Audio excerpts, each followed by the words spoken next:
Hello everyone, Mr. Bean 35000 VR here, and it's been about a year since I originally uploaded the video demonstrating 24 players working offline for the first time ever. And just 2 nights ago, I managed to resolve the last of the bugs that was preventing 24 players from working online. So I recorded a bunch of races from the night, and the result is what you see here, this video that I'm bringing you today. Now, this has been such a long project, it's taken such a long time, and while I haven't worked on this solidly for the entire year, I've been working on it for a fair amount of that, and I'm seriously pleased with how things are shaping up. Now, if you saw the 24 player offline video, you might have thought, hey, that's pretty wild, man, those CPUs are causing some real havoc, given that there are so many of them. Well, my goodness, wait till you see what kind of havoc that 24 humans unleash upon each other. Because unlike the CPUs, the humans are actually good. The humans know how to drive, do advanced tech and all that. You can't just golden past all the humans and expect that to work. Because someone with their red shell is just going to go, no, I think not, and knock you out. As such, these races are insane, and you will see just how ridiculous playing with this many people can be. Now, the 24 player online is not without its flaws. You may have noticed over the course of this race the game has actually been slowing down.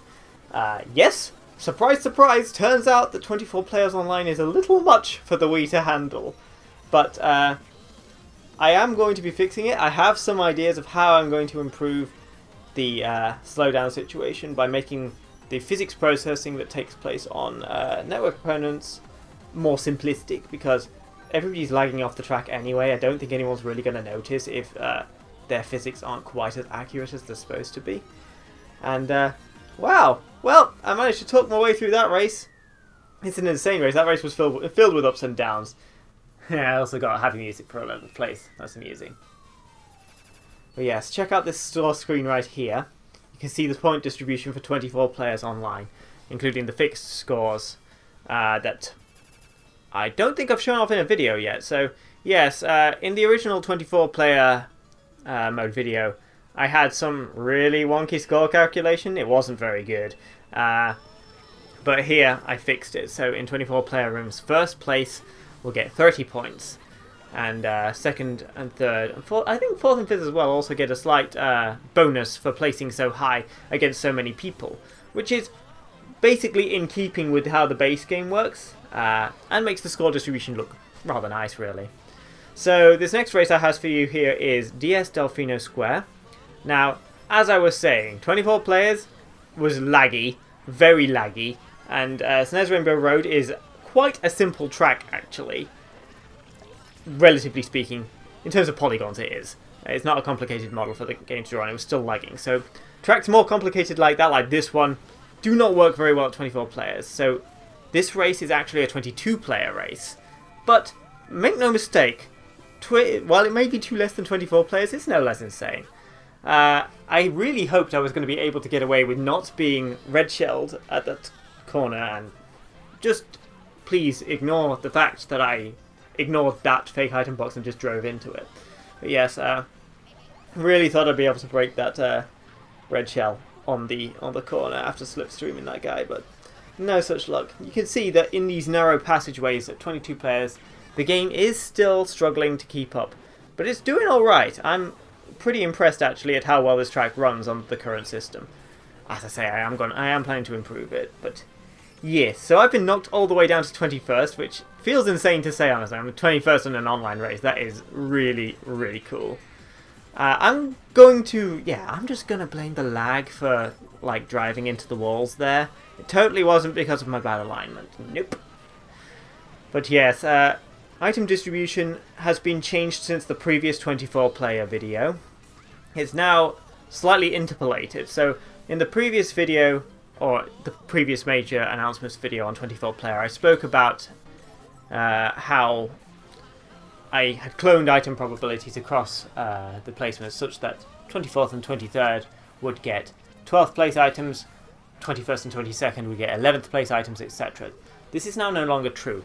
Now, 24th will still get their 12th place items, but 23rd gets an interpolation of the probability between what 11th would get and 12th would get. So it's kind of like a halfway odds system, or you could describe it as basically it's random whether you get a 12th or 11th place box in 23rd. Now, I was thinking, you saw how I picked up all those ground troops on the way to the finish line there? I was thinking that I was going to place pretty decently, but that guy with the star behind me really scared me. So I went really wide to avoid, and it looked like I got 8th, but I actually got 10th, which is kind of unfortunate. You see here, 22-player score screen. First place is getting 27 points, because the points are scaling downwards. So in rooms in 13 or higher, the new maximum score that you can get starts to increase, which is not quite how the base game works, but I think it works pretty well for this. So the next race I have is another 22-player race on GBA Sky Garden. This one lags almost. I don't think it lags at all, actually. This was a really good track to pick for this, and this was a simpler race as well because I started in first place in this one. It's very, very useful to have an early advantage in these 24-player online races or 22-player online races. If you can detach yourself from the madness, you can try to sneak away while you hope everyone else kind of just beats each other up and falls further and further behind. In practicality, that doesn't tend to work well at all because of the sheer amount of blue shells. With this many people hitting boxes, the blue shells are fairly frequent. I don't think they were that frequent in this race, actually, but there can be a lot of them. Same for bloopers as well. Bloopers and pals, there are plenty of those hanging around. Speaking of pals, I believe I do have a bug to fix in Power Blocks. There's another flaw of the 24-player online implementation. Yeah, for the first time, we've got humans racing in racing slots that didn't used to exist. Now, of course, I've had 24-player offline for about a year, but I've always been just about always been in one of the real racing slots, the first one, because that's where the game always puts you. It always puts you in the first racing slot. So I've only really had CPUs in the additional racing slots, and that doesn't reveal little quirks that are associated with them, and the power box is one of them. Apparently, if you're racing in one of the new racing slots, 13 to 24, you don't necessarily always see the power blocks happen, including if you're going to get hit by them, which is concerning. If you can hear it, and you have to predict that you're going to need to dodge it, and dodge it like that.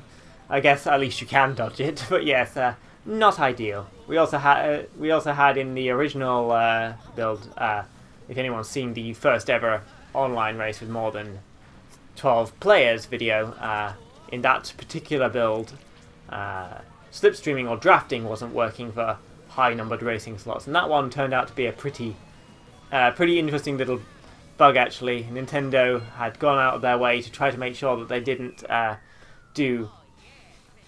compare every racer to every other racer every frame, looking to see if slipstreams would start. And as such, it was only comparing the first 12 due to the way that they implemented it. Kind of interesting. I liked the bug. It was kind of fun. It's fun for me to work out how the game works in that way and see the design decisions that were taken, because it gives you an interesting insight into systems that you wouldn't really think would be unusual in any way, such as slipstreaming. Like, that system had no reason to be any different to any of the others, and yet it is. So, there you go. So this final race of this video is Toad Raceway. This is a 20-player race, because I did start this room with 22, but 2 of the players disconnected along the way through. But 20 players still invokes plenty of madness. I think you guys are probably going to, if you guys have been subscribed to Troy on YouTube, he was doing 20-player races last night on his Twitch stream, and I think several of those are going to get uploaded, and my goodness, they were plenty insane, and I can speak from my own experience that they are mad. I've really been enjoying playing matches with more players, and I hope that more people are soon going to be able to have access to this, especially when I finally get this done and published. At the moment, the 24-player mode is available as a subscription perk to... it's a perk for subscribing to me on my Twitch account. If you subscribe to me on Twitch and you have CTGP, you are able to download the 24-player beta rendition, which has this online multiplayer built in, and the offline, and participate in races with us. And I will be fixing this lag soon, so those races could become very interesting very soon. So I highly recommend, if you are interested in this and want to get some early access, maybe even to put some videos out about it, because I love seeing videos about 24-player mode. It's so good. To join us, subscribe to me on Twitch, and get access. But I think that's about it for this video. Thank you ever so much for watching, and I will see you all in the next video. Next video I upload about this, probably going to be 24 players without the obnoxious slowdown. So, I'll see you all then. Farewell.